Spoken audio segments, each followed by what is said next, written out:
만나뵙게 돼서 반갑습니다. 정삼위 목사입니다. 오늘 하나님의 선교 세 번째 만남인데요. 일단 저는 청년 사역을 오래 해서 복습하는 걸 좋아합니다. 우리가 첫 주에 만났을 때는 선교하시는 하나님이라는 주제를 나누었고요. 사실은 그날 제안하고 싶었던 것은 크리스토퍼 라이트의 생각과 맥을 같이 해서 선교하시는 하나님께서 성경을 우리에게 주셨다라는 관점에서, 그래서 성경이 선교에 대해서 어떻게 말하는가도 우리에게 도움이 되겠지만 선교하시는 하나님께서 우리에게 주신 책으로서의 성경, 그러니까 선교하시는 하나님의 그 선교적 산물로서의 성경이라는 관점에서 우리가 성경을 읽어나갈 때 우리가 교회와 또 선교에 대한 이해가 어떻게 달라질 수 있겠느냐 하는 이야기를 첫 주에 나누었습니다. 그리고 두 번째 주에는 하나님의 백성들은 하나님의 선교를 위해 부름을 받았는데 그런 선교적인 명령의 핵심 메시지는 어디선가 복이 되는 것이다. 사실은 텍스트를 그대로 하면 가서 복이 되는 것인데요. 이 간다는 말을 자꾸 오해를 해서 내가 있는 자리를 떠난다고 해석을 자꾸 하거든요. 그래서 저는 이제 가서 복이 된다라고 하는 그날 강의는 그렇게 했어요. 크리스토퍼 라이트의 워딩 그대로 가서 복이 되는 것인데 제가 오늘 나누려고 이렇게 메모를 하다 보니까 가서 복이 된다고 이해하기보다는 어딘가에서가 복이 되는 거예요. 내가 있는 곳이 어디든지 거기서. 그리고 하나님이 가게 하시면 또 어디선가 복이 되겠죠. 그러니까 우리에게 어떤 그 집착이 있는 것 같아요. 선교 그러면 어디로 가야 된다고 자꾸 물리적으로 내가 어디론가 공간을 이동해야 된다는 부담이 있는데 사실은 크리스토퍼 라이트가 말하고자 했던 건 그건 아닌 것 같거든요. 내가 있는 곳에서 복이 되는 거예요. 그러다가 가라고 하시면 어디론가 가서 또 거기서 복이 되는 거죠. 그것이 우리 하나님의 백성들에게 주어진 선교적인 부르심이고 명령이라고 할 수 있습니다. 오늘은 세 번째 출애굽 구속의 모델이라는 주제로 나누려고 하는데요. 제가 2019년 11월 3일에 저희 교회 오후 예배 설교했던 그 내용입니다. 자, 크리스토퍼 라이트의 하나님의 선교나 특히 하나님의 백성의 선교로 램스를 하시면 이 질문을 자주 만납니다. 우리의 복음 혹은 강사들은 그렇게 묻죠. 여러분의 복음 혹은 당신의 복음은 얼마나 큽니까? 라는 질문을 던지면서 강의를 이끌어 나갑니다. 이 질문이 매우 중요해요. 왜냐하면 이 질문의 전제는 무엇이죠? 우리가 복음에 대한 이해가 매우 좁았다. 좁지 않았을까? 이런 문제의식을 갖고 성경을 좀 읽어보자는 거죠. 특히 선교라고 하는 맥락에서 볼 때는 자, 선교가 우리의 것이기 이전에 근본적으로 하나님의 것이라면 자, 구속이라고 하는 것도 우리가 정의하는 구속이 아니라 본래 하나님께서 성경에서 의도하셨던 구속을 우리가 이해해야 된다는 거예요. 왜냐하면 그 구속을 나누는 거잖아요. 선교한다는 건. 그런데 내가 갖고 있는 구속에 대한 이해와 개념을 나누는 것이 아니라는 거죠. 하나님이 의도하신 선교가 무엇인지를, 구속이 무엇인지를 나누는 선교를 향해 나아가야 한다는 것입니다. 그래서 그렇게 이해할 때 우리의 선교의 범위 역시 하나님의 선교의 범위를 반영해야만 한다. 절대로 거기까지 갈 수는 없을 거예요. 그렇지만 적어도 어디까지 가야 되는지의 목표는 알아야 된다. 그리고 그 하나님의 선교는 반드시 우리가 갖고 있는, 쉽게 말씀드려서 교회의 선교보다는 크죠. 그리고 또한 하나님의 구속사역의 규모와 일치해야 한다. 하나님이 성경을 통해 지금까지 인류를 창조하시고 지금까지 선교해 오신 그 하나님께서 구속하시고자 하는 범위가 도대체 어느 정도였는가는 염두에 두어야 우리가 하나님의 선교라는 말을 할 수 있다는 거죠. 그것이 이 오늘 챕터의 출발점이고, 그럴 때 제시되는 것이 하나님의 구속관을 나타내는 성경의 1차적인 최종적이라고 유일하다고 말할 수는 없지만 가장 1차적인 모델이 출애굽이다라는 전제를 가지고 오늘 8장이 진행이 됩니다. 그래서 여러분 크리스토퍼 라이트가 주장하기를 구약뿐 아니라 신약에서도 출애굽은 그리스도께서 우리를 구속하신 의미를 이해하는데 매우 중요한 단서가 된다는 거예요. 그래서 혹시 하나님의 백성의 선교나 혹은 램스에서 이런 강의를 들어보신 분들 계실지 모르겠어요. 누가복음 9장에 보면 예수께서 변모하실 때, 트랜스피규레이션, 변모하실 때 나타났던 사람들이 있죠. 인물들이, 성경 속의 인물들, 그들하고 대화를 나누시는데 성경 우리 개역 개정에서는 뭐라고 번역을 하고 있냐면 그의 별세, 그 다음에 공동 번역도 죽음 이렇게 번역을 해요. 근데 새 번역 성경에서는 뭐라고 번역하냐면 떠나가심이라고 번역을 해요. 그러니까 예수님께서 떠나가시는 것에 대해서 이야기를 나눴다는 거예요. 그런데 그 그리스어 원어에 보면 그 원어가 엑소더스예요. 엑소더스. 엑소더스 뭔지 아시죠? 영화 다 보셨잖아요. 이게 출애굽이잖아요. 그래서 영어 성경 중에는 이 엑소더스를 그냥 엑소더스로 번역한 영어 성경이 있어요. 근데 그동안의 번역들은 그냥 그 엑소더스가 여러 의미가 있으니까 departure 이렇게 번역하는, 떠나는 것. 근데 예수님이 떠나시는 게 뭘까? 결국은 십자가에서 죽으시는 거다 하고 죽음이라고 번역을 했는데 크리스토퍼 라이트는 성서학자답게 그런 질문을 던지는 거예요. 여기 엑소더스가 혹시 출애굽 아니었을까? 구약에서 하나님께서 이스라엘을 구속하셨던 그 사건을 신약에서 예수님이 하시려고 하는 것에 대한 이야기를 구약 속의 인물들하고 나누신 것이 아니었을까라는 그런 제안을 하는 거죠. 바로 그런 부분들이 이 출애굽이 구약뿐 아니라 신약에서도 그리스도께서 우리를 구속하신 의미를 이해하는데 매우 중요한 단서가 된다고 하는 하나의 단적인 예라고 할 수 있습니다. 그럴 때 우리가 이해해야 될 개념이 있는데 그게 바로 고엘이라고 하는 개념이에요. 고엘이라고 하는 개념.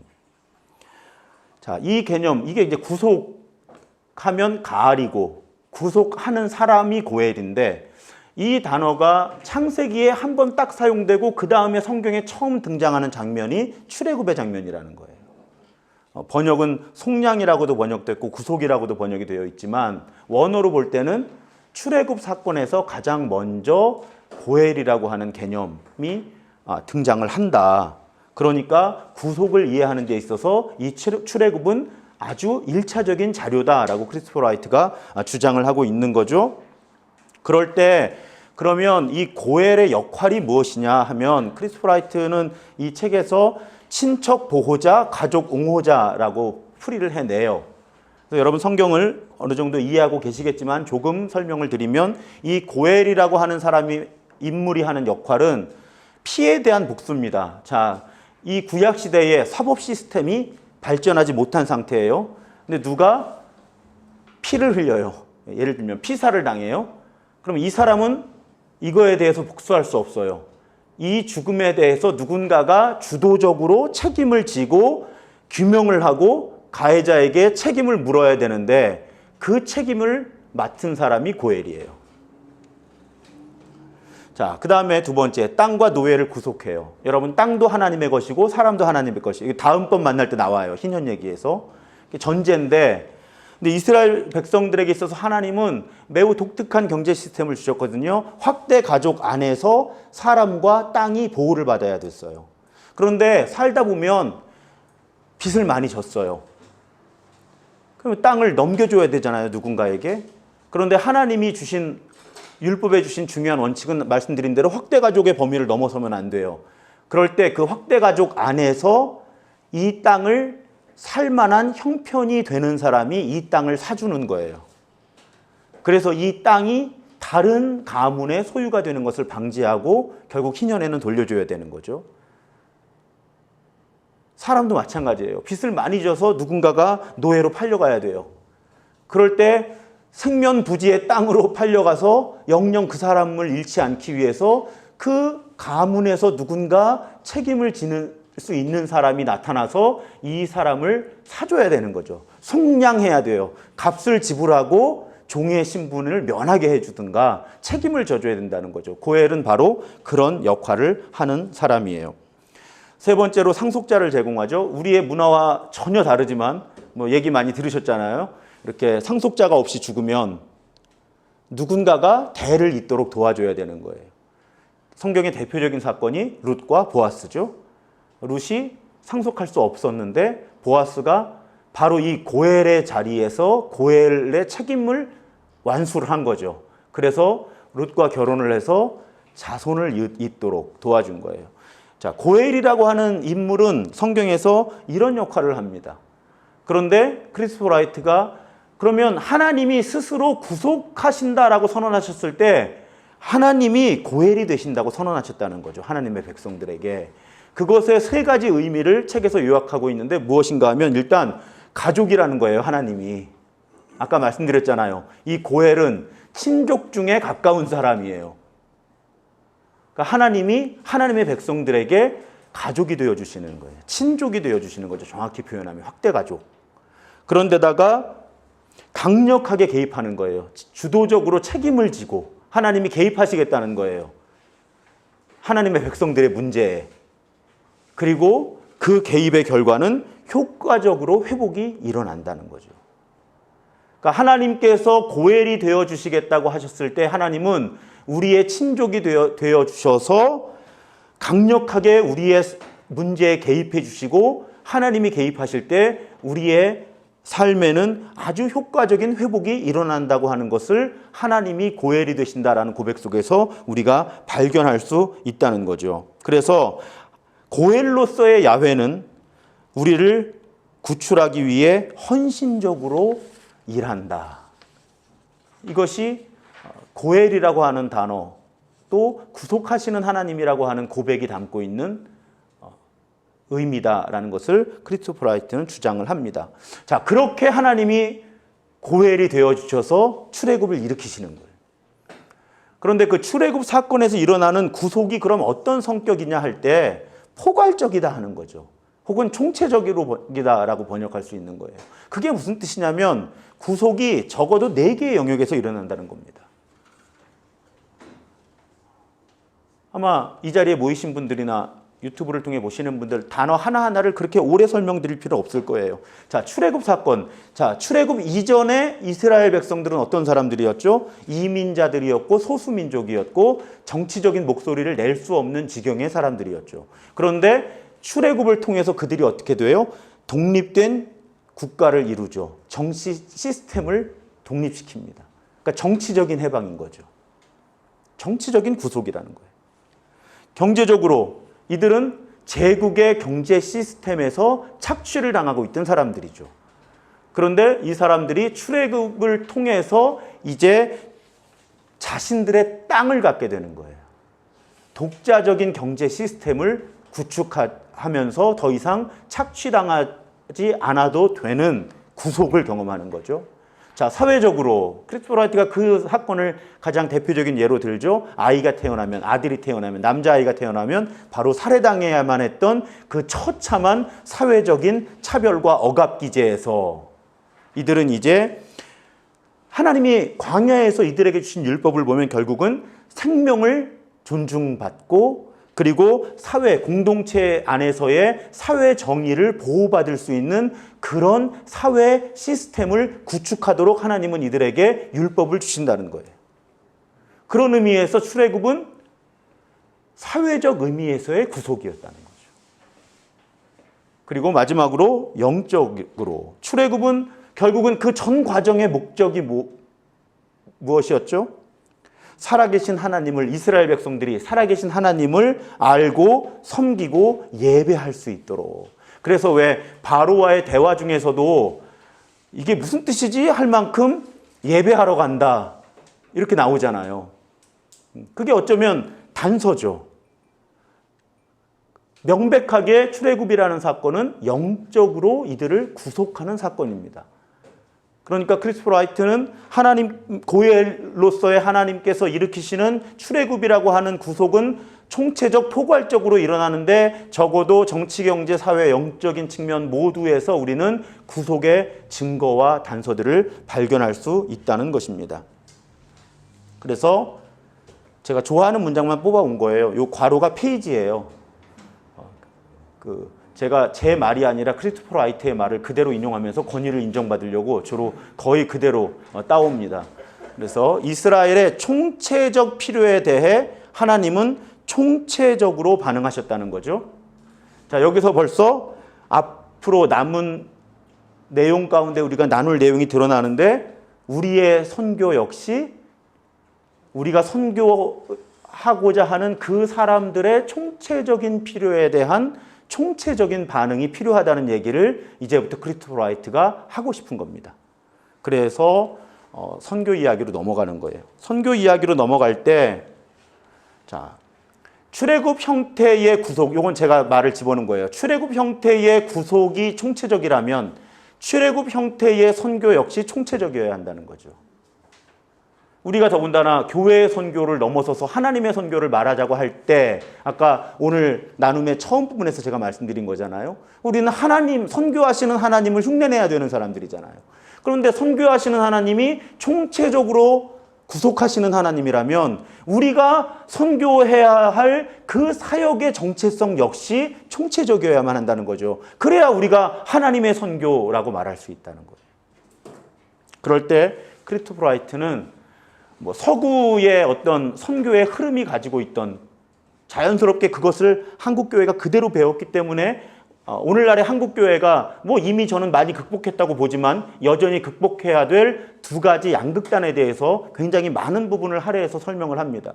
이 내용은 어떤 분들한테는 다 알아 하는 내용일 수 있지만 또 어떤 분들한테는 그동안에 가지고 있던 선교에 대한 이해를 바꾸도록 요구하는 그런 내용이에요. 그런 메시지입니다. 그럴 때 자, 한쪽 극단에는 영적인 해석이 있다는 거예요. 영적인 해석이 무엇일까요? 영적 구속에만 초점을 맞추는 거죠. 또 반대쪽에는 정치적인 해석이 있다는 거예요. 이거는 영적인 해석 말고 나머지 정치, 경제, 사회적인 구속에 초점을 맞추는 거예요. 크리스토퍼 라이트는 한쪽으로 쏠리기 쉽다. 그런데 이 두 양극단을 우리는 넘어서서 통합적인 해석을 할 수 있어야 된다라고 얘기를 해요. 그럼 비판적으로 보면 어떻게 이야기를 하는가 하면 자, 이쪽 정치적인 해석에 대한 크리스토퍼 라이트의 비판을 한마디로 인용하면 하나님은 그저 이스라엘을 정치적, 경제적, 사회적 억압으로부터 구출해 놓고는 그들 마음대로 예배하도록 내버려 두신 것이 아니다. 그것이 정치적 해석에 대한 크리스토퍼 라이트의 비판이에요. 반면에 영적 해석에 대한 크리스토퍼 라이트의 비판은 무엇인가 하면 하나님은 그들의 역사적 조건은 그대로 변화시키지 않으신 채 그들에게 하늘 위, 죽음 이후에 천국만을 약속하셨고 영적인 위로만 제공하신 것은 아니다. 이 두 가지 극단에 대해서 크리스토퍼 라이트는 그렇게 비판을 합니다. 그런데 오늘 남은 시간에 저는 요 각자의 내용에 대한 비판을 조금 자세하게 소개하려고 하는데 그 이유는 오늘 강의를 들으시는 분들이 이 두 가지 극단을 우리가 극복해야 돼라고 생각하는 수준이 아니라 누군가를 만났을 때 이 양 극단에 속해 있는 누군가를 만났을 때 어떤 논리를 가지고 설명을 하면 좋을까를 이해하시면 좋을 것 같아서 남은 시간 그 부분을 조금 자세하게 나누려고 합니다. 그럴 때 영적인 해석을 크리스토퍼 라이트가 어떤 논지로 비판을 하는가 하면 자, 영적 해석이라고 하는 그 입장을 선택하시고 선호하시는 분들은 이런 포지셔닝을 하는 거예요. 이런 논리입니다. 출애굽을 통해 하나님은 이스라엘을 애굽의 노예 상태에서 해방시키셨다. 같은 원리로 십자가를 통해 하나님은 우리를 죄의 노예 상태에서 해방시키셨다. 이것이 영적인 해석이에요. 구속에 대한. 그런데 크리스토퍼 라이트는 틀렸다는 게 아니에요.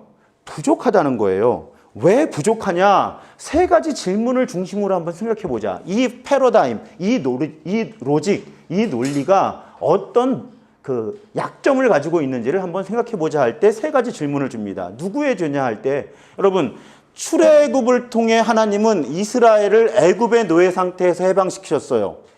십자가를 통해 하나님은 우리를 죄의 노예 상태에서 해방시켰어요. 그런데 여러분, 출애굽에서 하나님이 해방시키실 때 죄를 지은 사람들은 누구였어요? 이스라엘이 아니라 제국이었어요. 그러니까 벌써 이 두 논리에는 충돌이 발생해요. 여기에서는 애굽의 죄의 문제가 해결된 건데요.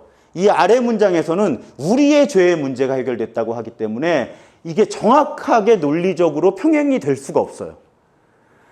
만약에 그런 논리라면 여기서 하나님께서 해방시키신 문제는 오히려 악의 문제가 되겠죠. 이해가 되시죠?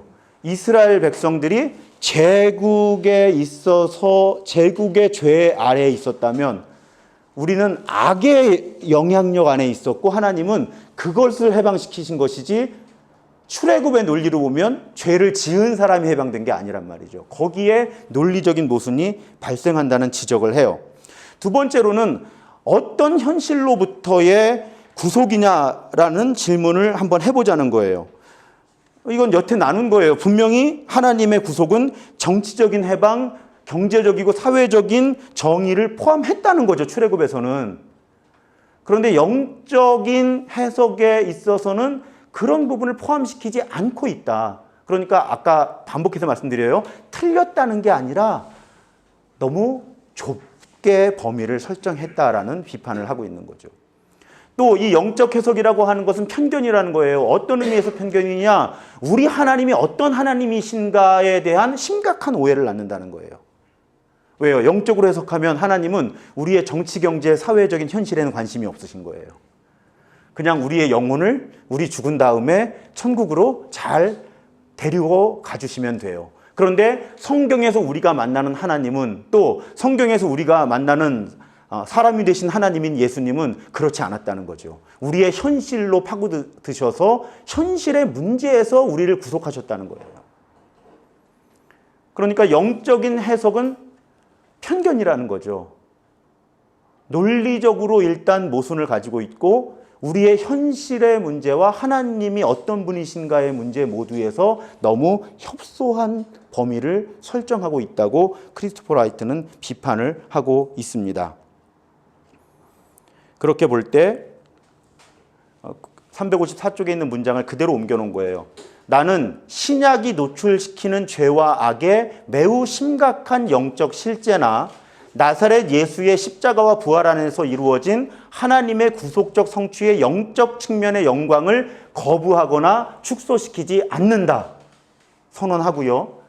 단지 신약의 이러한 진리들이 구약에 나타난 인간 삶의 모든 측면에 대한 하나님의 포괄적 헌신에 대해 인간의 복지를 억누르고 더럽히고 감소시키는 모든 것들을 하나님이 부단히 반대하시는 것에 대해 열방을 축복하고 온 창조 세계를 구속하시는 하나님의 궁극적 선교에 대해 이미 계시한 것을 모두 무효화한다는 생각을 부인하는 것뿐이다. 참 문장 어렵죠? 오늘 밤에 한번 묵상해 보세요. 이 문장이 무슨지. 제가 이렇게 끊어 읽기를 하는 것도 꽤 오래 걸렸어요. 문장을. 제가 번역했다면 조금 더 끊어서 문장들을 번역했을 것 같은데 이해는 되시죠? 무슨 말인지. 그러니까 크리스토퍼 라이트는 속상하다는 거예요. 본인이 신약에서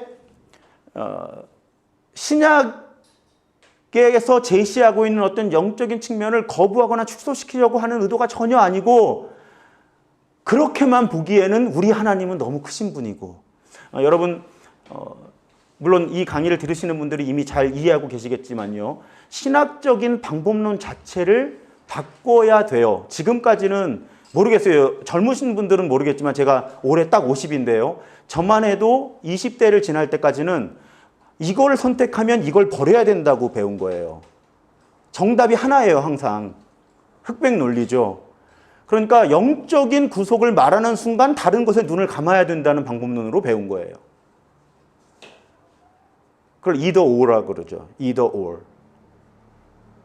그런데 오늘날 우리가 추구하는 방법론은 both and라고 그러죠. 양쪽을 다 끌어안음으로써 우리의 이해의 폭과 성경이 제시하는 복음과 구원의 원리를 넓히자는 거예요.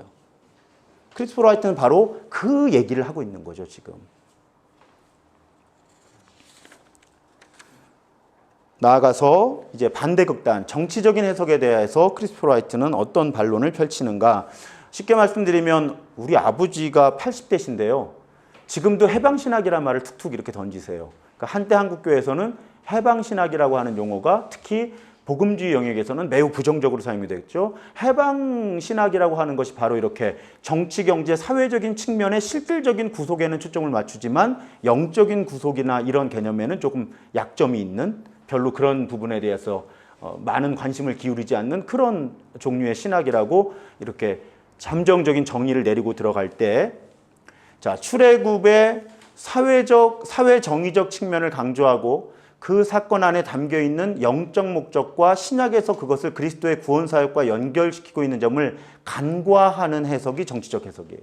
그러니까 사회 정의적 측면 어떻게 보면 만 강조하고 거기에 영적인 목적, 그리스도의 구원 사역을과 연결시키고 있는 부분이 약한 그런 반대쪽 극단이 정치적인 해석이라는 것이죠. 그럴 때 이 정치적인 해석에 대해서 크리스토퍼 라이트의 말을 그대로 옮겨오면요. 문제는 그것이 무엇을 말하는가 하는 것이 아니라 어디에서 멈추는가 하는 것이다. 무슨 뜻이에요? 아까 반대쪽 극단이 그랬던 것처럼 뭘 잘못 말했다는 게 아니라 너무 빨리 멈춰버렸다는 거죠. 뭘 말하지 않고 있느냐가 중요하다는 거예요. 그래서 성경 이야기에서 출애굽의 목표는 분명히 정치적인 해방에 국한되어 있지 않았다. 아까 제가 대략 큰 틀에서 설명을 드렸잖아요. 이스라엘의 문제는 단지 그들이 노예이며 따라서 자유롭게 되어야 한다는 것이 아니었다. 그것은 그들이 잘못된 주인에게 사로잡힌 노예들이며 따라서 올바른 주 하나님께 돌아와서 그분을 예배하고 그분을 섬길 필요가 있었다는 것이다. 이런 측면에서 해방신학적인 이런 정치적인 해석의 편견을 가지고 있는 누군가와 대화할 때 그런 부분을 짚어줄 필요가 있다는 거죠. 그래야 우리가 통전적인, 통합적인 해석을 향해 나아갈 수 있다는 것입니다. 그래서 이제 마지막 슬라이드예요. 결국 통합적인 해석이라는 것은 실천적으로 볼 때는 여전히 한국교회에서 이렇게 가끔씩 논쟁을 하면 이렇게 쳇바퀴 돌듯이 반복되는 논쟁이죠. 전도 없는 사회활동이 한쪽 극단에 있고요. 극단이에요. 사회활동 없는 전도가 반대쪽 극단에 있어요. 그럴 때 통합적 해석이라는 건 뭐냐? 이 안에 어디선가 포지셔닝을 해야 된다는 거죠. 우리의 선교와 전도가. 저는 그렇게 해석을 해드려요. 크리스토퍼 라이트의 입장을. 그러니까 뭐 딱 중간에 있자. 그 중간을 어떻게 정해요? 가장 실질적인 우리의 선택은 무엇인가 하면 극단을 버리자는 거예요. 극단을 버리면 어디선가 왔다 갔다 하겠죠. 그렇게 보면 내가 가지고 있는 전도와 선교에 대한 생각, 혹은 내가 소속되어 있는 그 교회, 혹은 그 공동체가 가지고 있는 전도와 선교에 대한 생각과 실천이 극단적이냐 아니냐, 어떤 의미에서 극단적이냐 어떤 의미에서 아니냐를 우리가 오늘 이 강의를 들으면서 한번 비판적으로 생각해 봐야 된다는 거예요.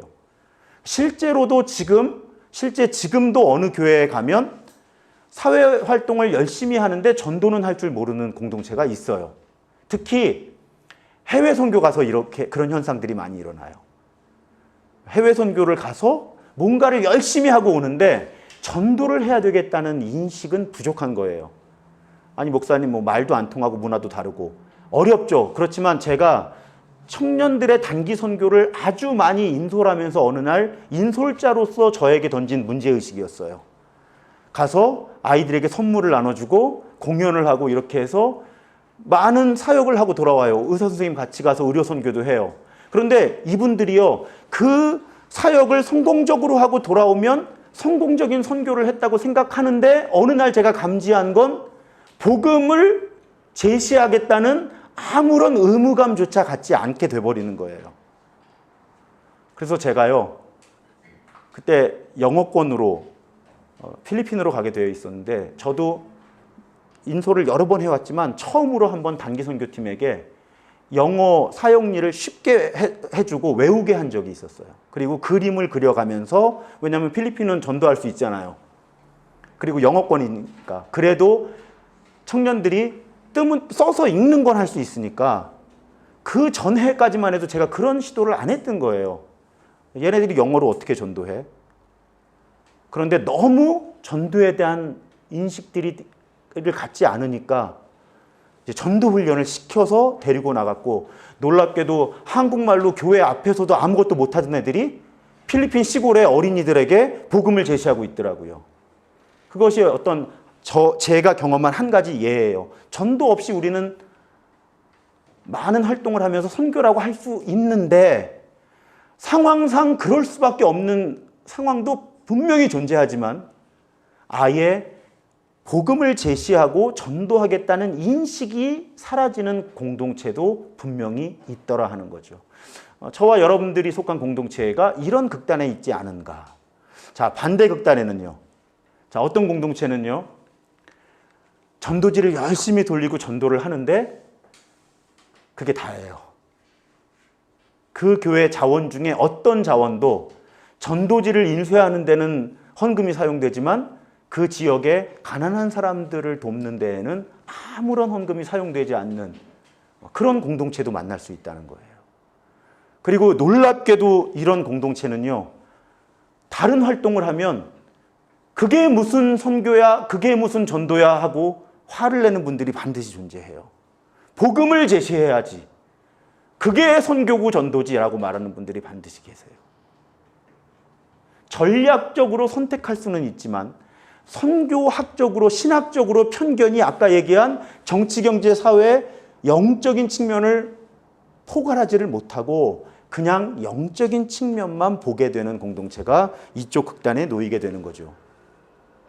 이건 우리가 어떤 공동체, 만약에 이 강의를 듣는 여러분들이 어떤 공동체의 책임자라, 리더라고 하면 이 두 극단을 피하면서 우리 공동체가 어떻게 선교하고 어떻게 전도할 수 있는지에 대해서 고민해야 될 책임이 있는 거고요. 공동체에게 이 양극단을 피하도록 제안할 수 있어야 하고 함께 모색해 나가야 되는 거예요.